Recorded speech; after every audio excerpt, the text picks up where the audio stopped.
Hi guys, sorry to interrupt your viewing, but please subscribe to the channel and like this video. Thank you. The room was full of crystal glasses, clinking laughter, and the kind of champagne that comes in bottles you don't even see in regular liquor stores. Everyone was dressed like they were posing for some catalog nobody I know gets in the mail. The room had that artificial warmth to it, like everyone was pretending to be closer than they actually were, and I was just about holding it together near the shrimp platter when Sam walked over in heels too high and a tone too sharp. "Don't embarrass me tonight, Dad.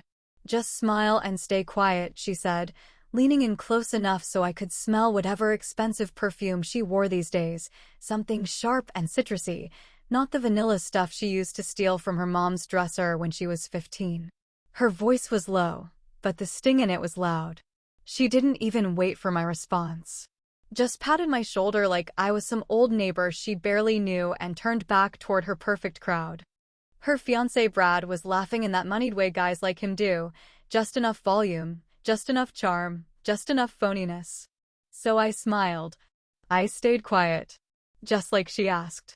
I stood in the back like an afterthought, clutching a sweating glass of something expensive I didn't ask for, watching strangers toast to a future built on a lie I hadn't quite confirmed yet, but I had my suspicions. Sam looked radiant, sure, but there was something in her smile that reminded me of her mother. Tight, calculated, performative.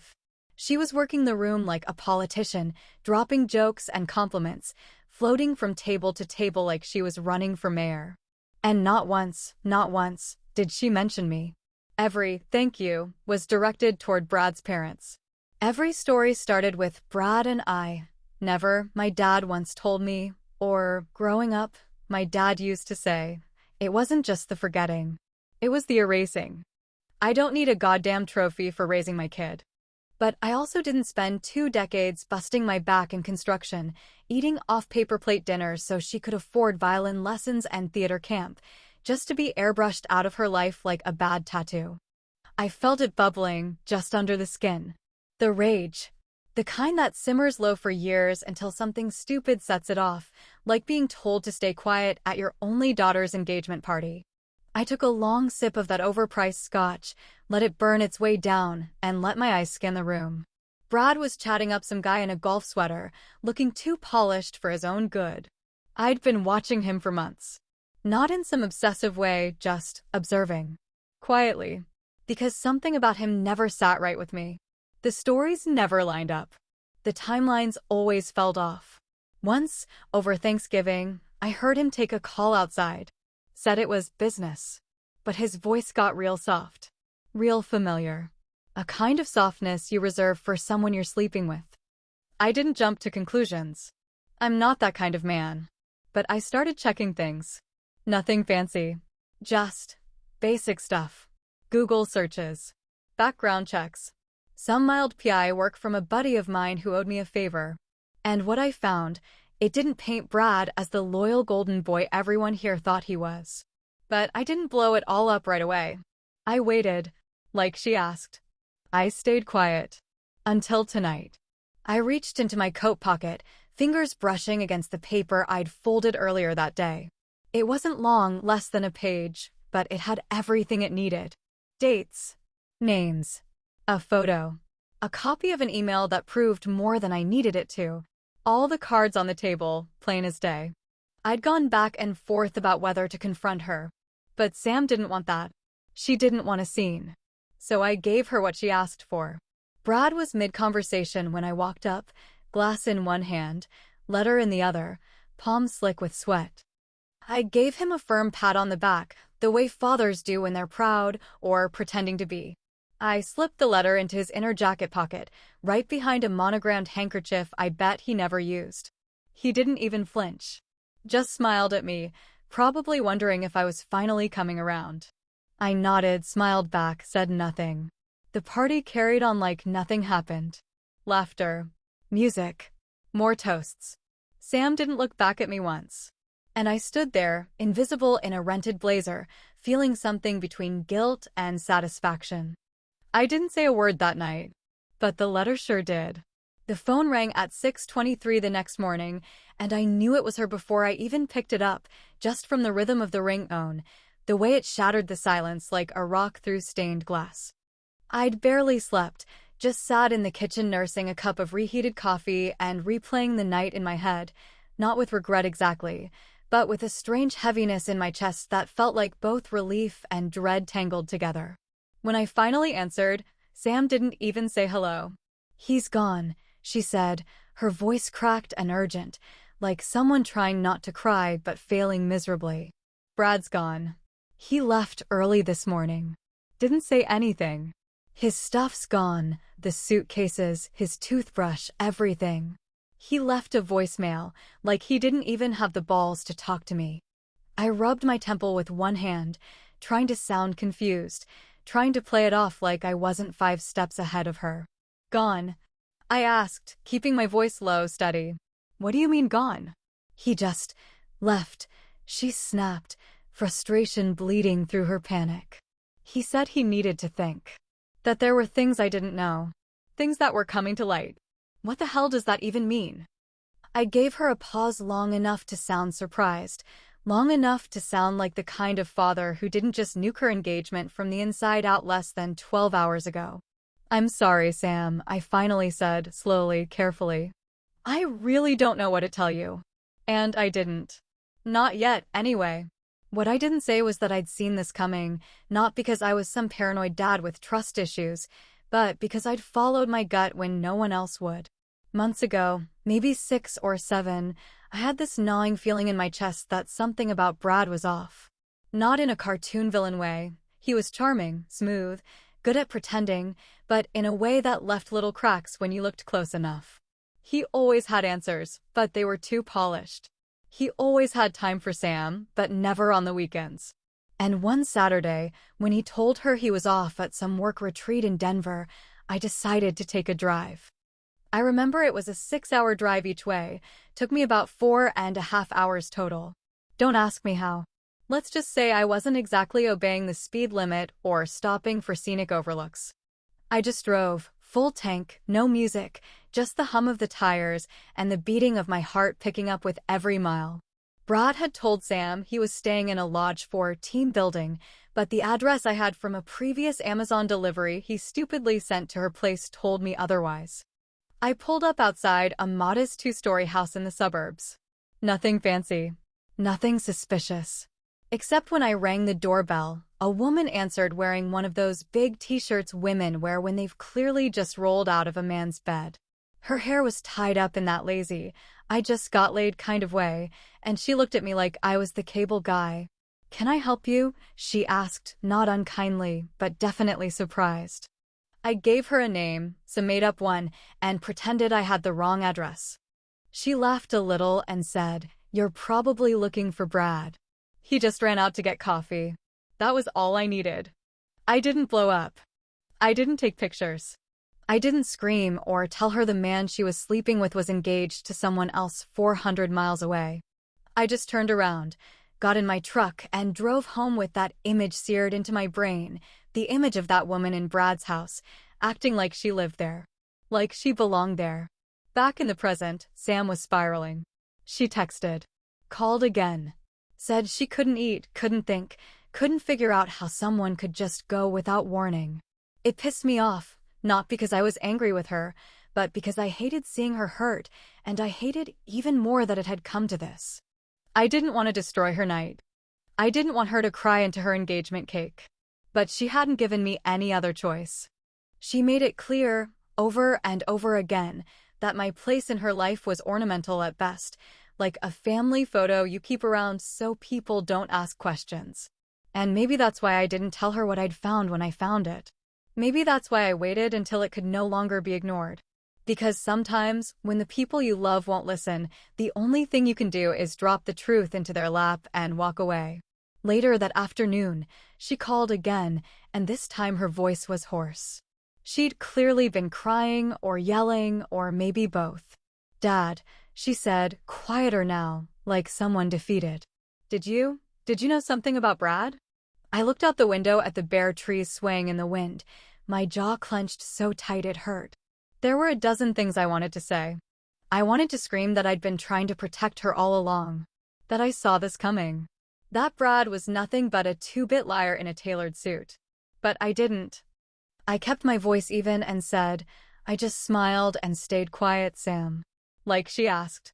It was 3 days after the engagement party, and the air had already shifted between us, heavy and uncertain, like a thunderstorm you can feel coming in your bones, but can't quite see yet. I hadn't heard from Sam since that last phone call where she asked me if I knew anything, and I gave her the line she once handed to me like a commandment, just smile and stay quiet. I figured she needed time to wrap her head around things, maybe sort out fact from emotion, or maybe just sit with the kind of silence that says more than any shouting match ever could. But when she finally texted me that afternoon, it wasn't a talk, it was just a single sentence. I'm going to find him. And she did. She found Brad downtown, holed up in some sleek boutique hotel near the business district, the kind of place that has glass elevators and $16 cocktails and smells like new money and disappointment. She didn't tell me all the details, but I pieced it together later from what little she said and what the private investigator I'd hired filled in later. She walked into the lobby, saw him by the bar, and called his name. He turned, looked surprised for just half a second, then something colder settled in his face, like all the charm he used to wear like a tailored suit had been peeled off and tossed aside. According to her, he didn't even let her get a full sentence out. He just said, "Your dad knows everything," and walked past her like she was an ex-colleague from a job he quit years ago. No explanation, no apology, no attempt to fix the mess he'd made. Just that one line, "Your dad knows everything," and the sound of his footsteps leaving the scene like it was already on fire. What Sam didn't know yet, what I hadn't told her, was that I'd known a lot more than she imagined. This wasn't just about a fling or a misunderstanding or some minor character flaw that could be ironed out with a couple therapy sessions. This was deeper, worse, and I hadn't stumbled across it by accident. It started back in November, during Thanksgiving dinner, when Brad stepped outside to take a phone call. Everyone else was too deep in pie and wine to notice anything, but something in me had always watched him closer than the rest. I followed him quietly onto the porch, staying just inside the screen door.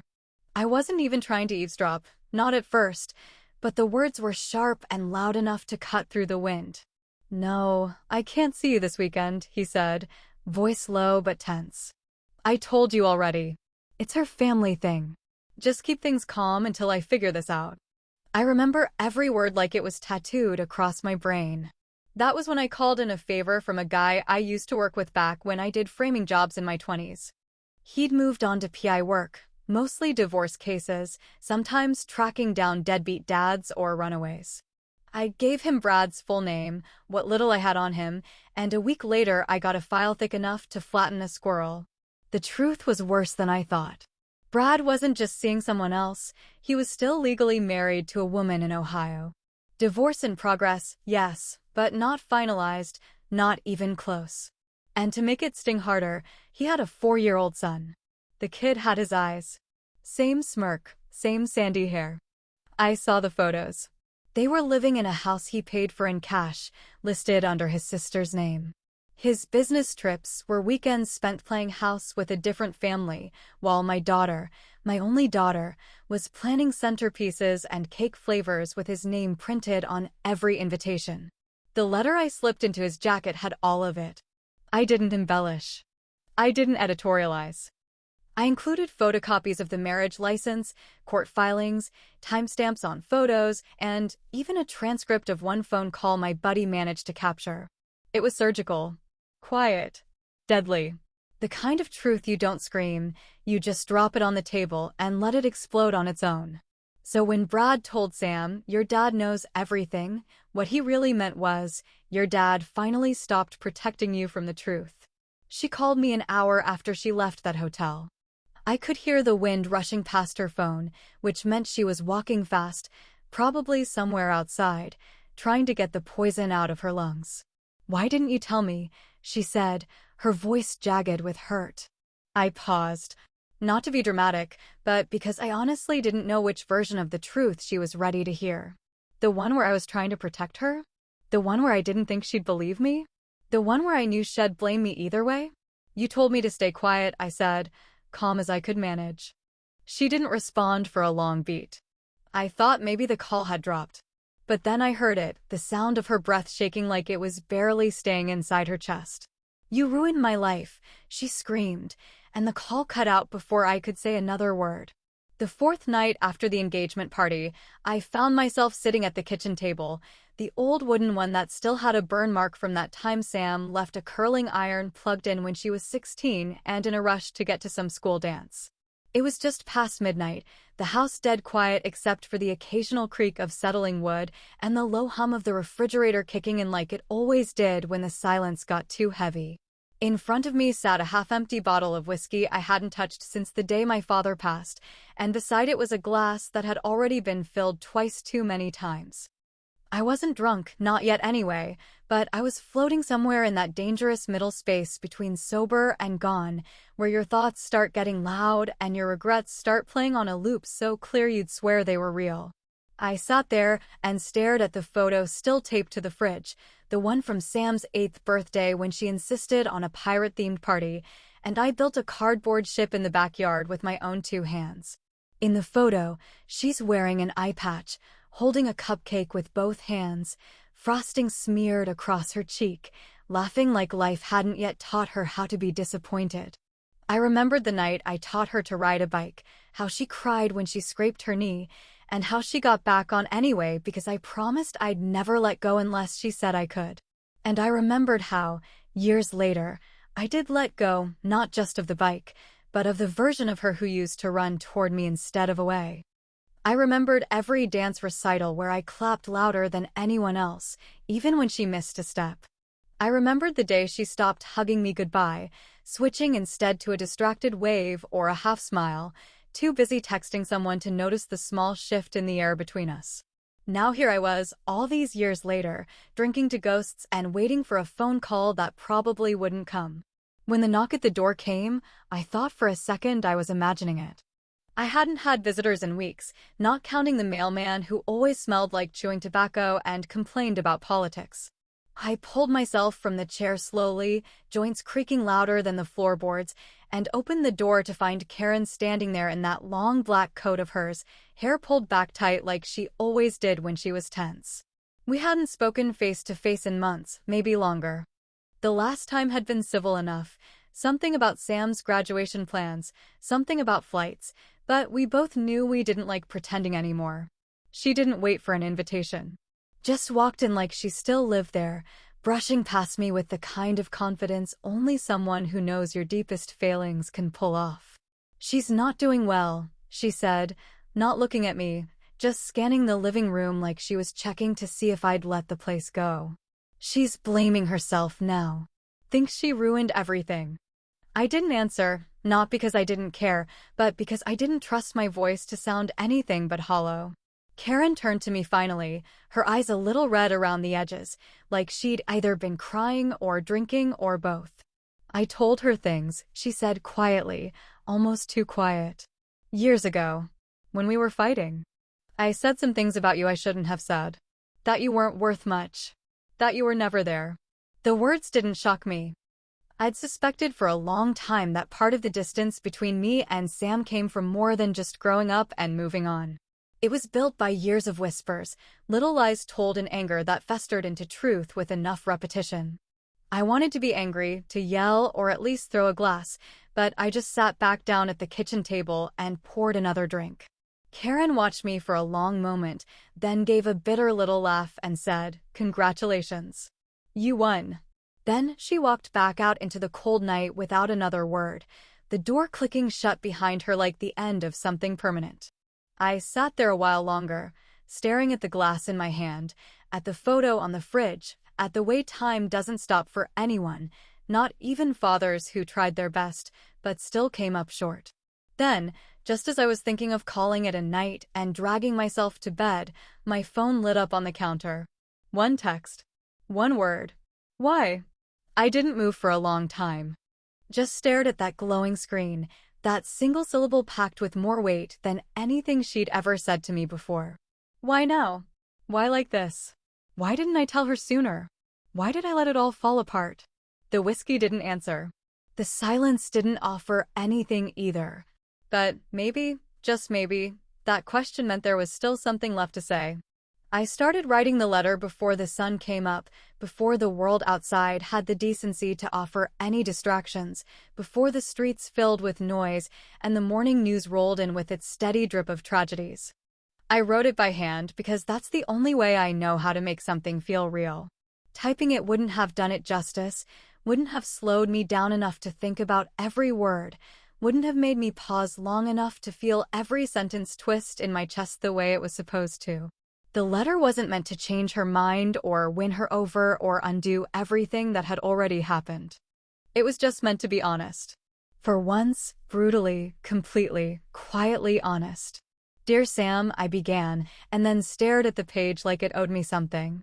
I told her everything, how it started with a gut feeling I couldn't ignore, the kind of instinct that comes from raising a child and knowing when something about the people around them just doesn't sit right. I told her how I listened carefully at Thanksgiving when Brad stepped outside to take a phone call and didn't realize I could hear every word he said, how he mentioned keeping things calm and needing a little more time. How he talked like a man living two different lives and juggling both like glass balls he couldn't afford to drop.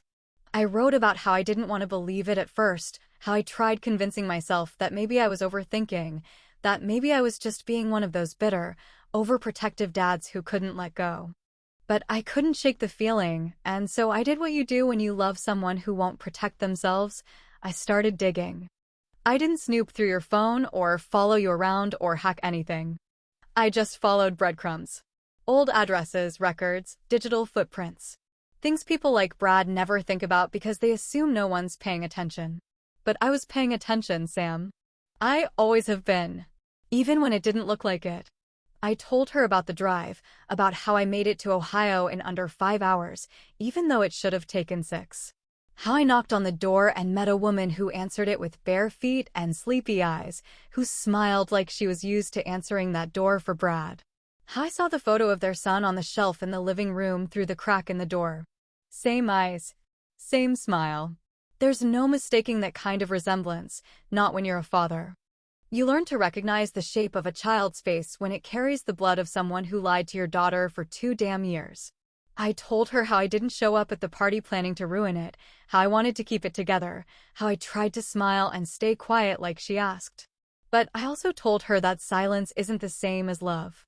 Sometimes silence is betrayal, and I wasn't going to be complicit in watching her build a life on quicksand while I stood on the sidelines pretending I didn't know better. I slipped the letter into his jacket because I knew he wouldn't tell her the truth. And I knew he wouldn't stay when faced with it.